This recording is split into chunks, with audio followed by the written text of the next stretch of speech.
Good morning, good morning, good morning, peeps. Y'all see it on my way to work. On my freaking way to work. Y'all, like I'm from the country down south somewhere, and I ain't. Well,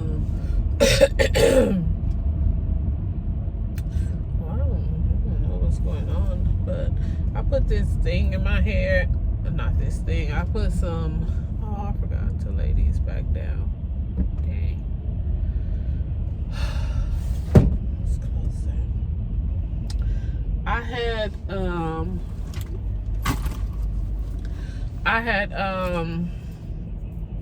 was trying to do a protective style on my head, and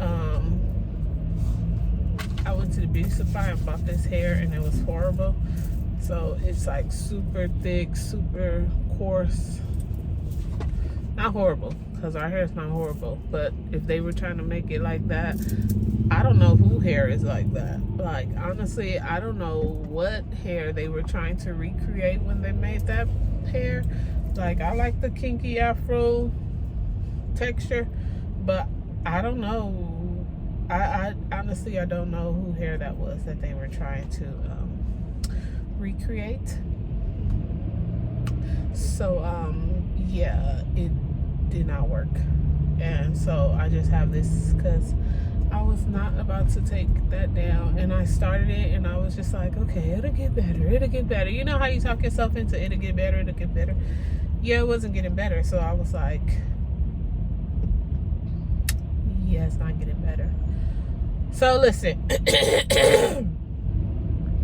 I wanted to talk to you guys and see how you guys felt about this whole Sukihana and Osiris, or whatever, DJ A1, all them people, you know. Like, people are, it's crazy. So I guess Suki went on Candy Coated Nights show, which is an adult show, where they talk about adult things and all that kind of stuff. So sometimes it can get a little bit vulgar with the conversation. But I've seen that video, and that guy was doing a lot. Like a lot. Like, no one should ever feel the way that I felt listening to him talk to her. It was like, dude, what? Like, calm down a little bit. Like, it's giving, first of all, it was giving that you were trying to be funny. Then it was giving that you listen to her music and you think that she's one of those. And then it was giving thirsty. Like, what are you saying? What are you doing? Like, it was cringe. And I know Candy was there and she was laughing, and I'm not going to excuse that behavior of, you know, laughing or whatever, because I'm one of those type of people, but I also can kind of be, you know, give a what? Like, so I can see, you know, the nervous laughter. At first it was you know, because it's Suki. So in people's mind, when you have a conversation with Suki, I'm assuming.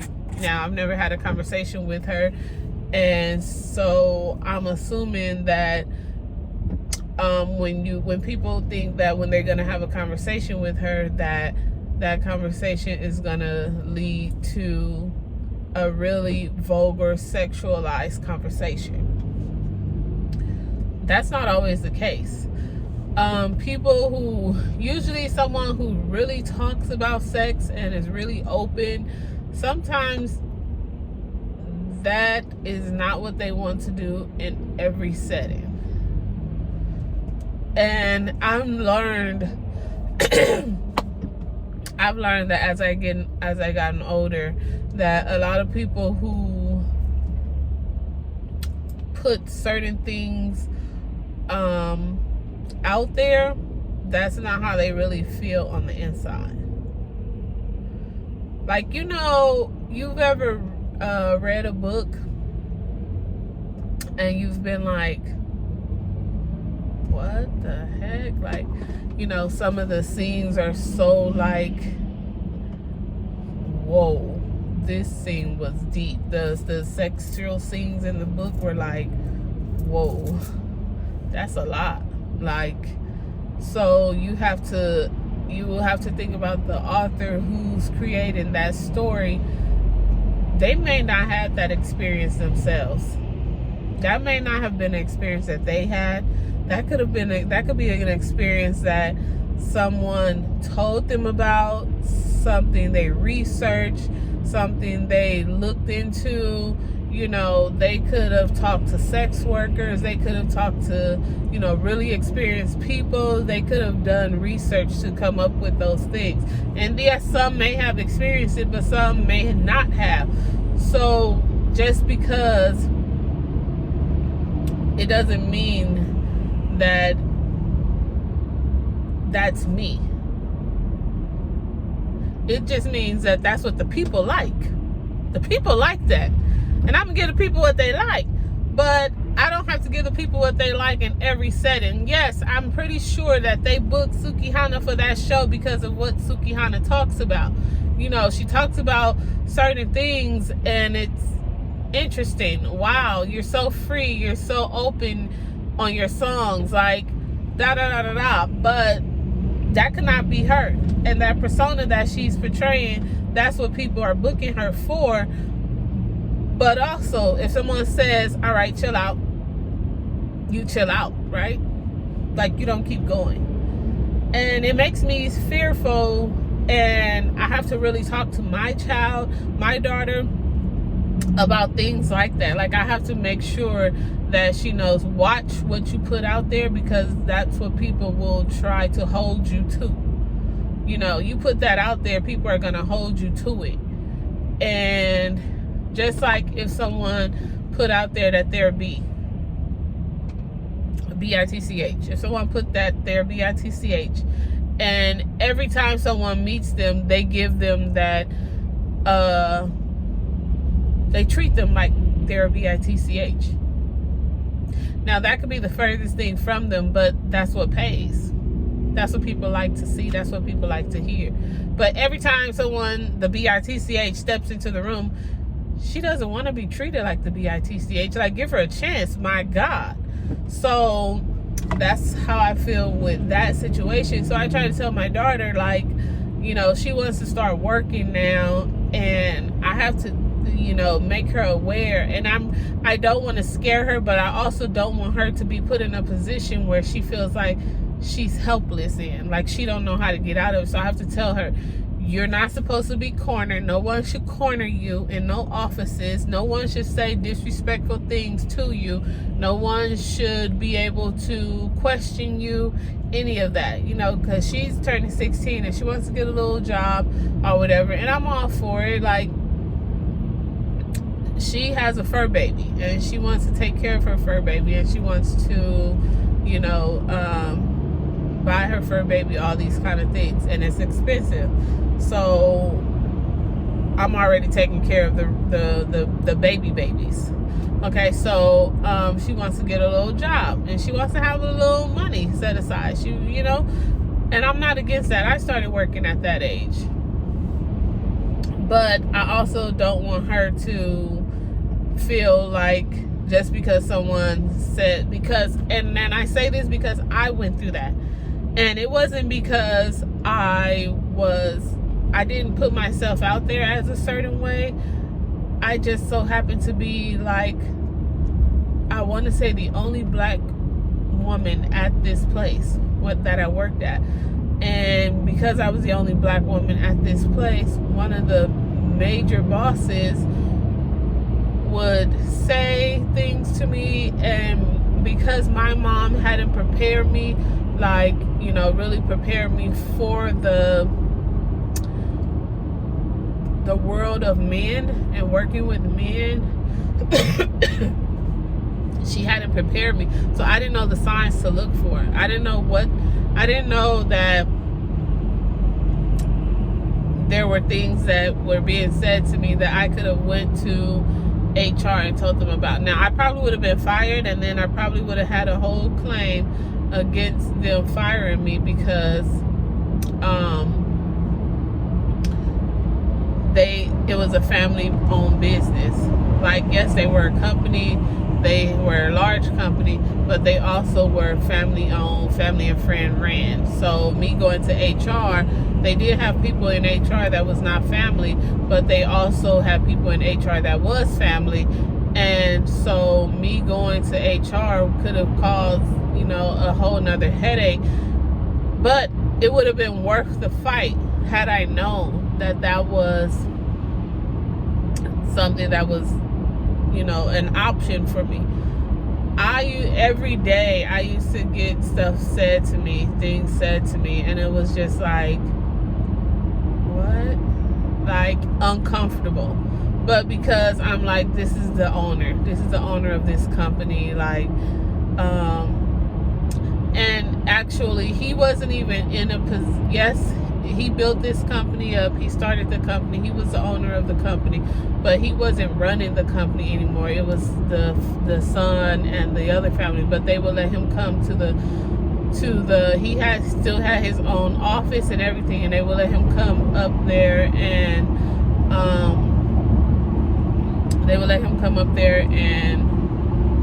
walk around and just be around. But yes, he would say these things, and I was like, and I think he was battling dementia or Alzheimer's. There's Alzheimer's. I think he was battling that. I don't know for sure, or he was in the early stages. But he would say it every day. Like, every day he would come into my workspace and say things. And for me, it wasn't like I was scared of him. I was not scared of him. But the things that he was saying, I would just be like, I would just want to work. Like, I'm not trying to have a conversation with him, and I'm not trying to engage with him. I just want to work. So those are, and that's not even me putting anything out there. That's just me, the color of my skin. Like, that was just it. I was the only black girl in the company, and apparently long years ago he had a black girlfriend, and I was the only black girl so he connected me with that, and we were to be talking every day, I guess. I don't know what he was living in or whatever, but anyway. So I say that to say that you can be put in situations and absolutely have no connection to the situation that people have boxed you into. They just speed check reported ahead on I-710 North. So I just feel like no one should ever be put in an uncomfortable situation just because of the stuff that they say or portray. And another thing is that people need to really take in consideration that someone may not feel what they feel. Like, just because that's what I talk about, that's what I say, that's what I do, does not mean that you can put me in that box. Box me in with you and make me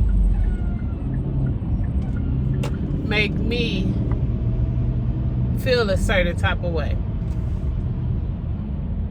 And she kept saying, like, that's with her man. Like, if I'm saying that's with my man, sir, that is not with you. I'm not feeling that way with you. I'm here to work. I do that with my man. These are things that I talk about with my man, not some old random whatever. Like, no. So people need to really understand that. And then for the other dude that was trying to kiss her, it was like, boy, what? I don't know where your mouth been. And second of all, I wonder, like, she said she eat ass and everything. So sir, why are you trying to kiss her? Like, it's so weird to me. Like, people, these men are so weird to me, because first of all, they try to knock somebody forcing for being a hoe, for doing this, for doing that, living their life, and then you gonna come and want to put your whole mouth in her mouth? Like, what? I was just like, I mean, you know, a lot of people are always, unless you get a freshly virgin that ain't done nothing, they're gonna get something that somebody else has had or experienced or whatever. But, you know, like, she ain't scared to say that. And we seen online that she was sucking somebody else's toes and all that kind of stuff. So, but that was her man. And I was just like, what are you doing, dude? Calm down. Like, calm it all the way down. Get some couth about yourself. Like, that was just weird. That was hella weird and hella, like, not cool at all. At all. Not cool at all. At all. That was bad. And I'm sorry that she was made to feel that way. I'm sorry that she had to endure that and go through that. And, you know, she did make a statement saying that she sometimes doesn't know how to speak up for herself. And when she gets in awkward situations, she just doesn't know how to, you know, she doesn't know how to get out of that. So, yeah, I feel for her. I feel bad for her, because no one should be put in that situation, and no one should be made to feel like they can't get themselves out of it if they're put in it. Like, no one should ever be made to feel that way. And just because I'm open on songs about my sexuality and what I like to do and how I like to please my man does not mean that all you other men are going to get the same treatment, because you're not my man. It doesn't mean that you're going to get what I'm giving on these songs. It doesn't mean that, you know how Beyonce has her, damn, it was just on the tip of my tongue. Y'all know what I'm talking about. Sasha Fierce, her alter ego. Beyonce has her alter ego, Sasha Fierce. You may not get Sasha Fierce in the interview, because the Sasha Fierce that Beyonce is on stage. So you're getting Sasha Fierce on stage. That's her. So in an interview, you're gonna get Beyonce, which is a little bit more quiet, which is a little bit more shy and reserved, and she's not the same person that gets on stage and gives you that full-on show. And people have learned to know that. So for her, for Suki, she's Suki on these songs. So give her the same respect in person. She's a lady, she's a woman, she's a mother. Give her the same respect. I don't care what she says on these songs. At the end of the day, if she didn't walk in there giving y'all that, then don't try to force it out of her. Don't try to make her be who y'all want her to be. Y'all booked her on this show, but now y'all want her to come out and be what she is on the songs. No, give her that same Beyonce respect. Cause what?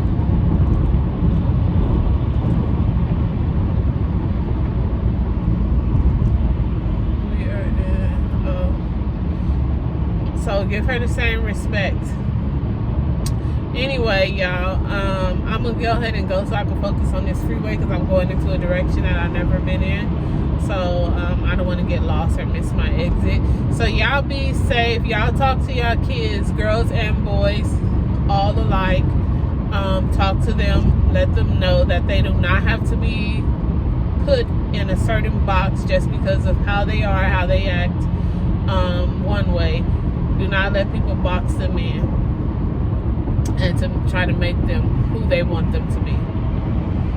So, y'all, peace. God bless you. Be blessed. God loves you. If you don't know, if nobody else says it, God loves you. I love you. Thank you guys for watching. Thank you guys for tuning in, subscribing, all that good stuff. Hopefully I can get more consistent. I'm working on it, working with my therapist to help me to be more consistent, more open, more honest with myself. And it's working. It's working. But anyway, love you guys. Peace.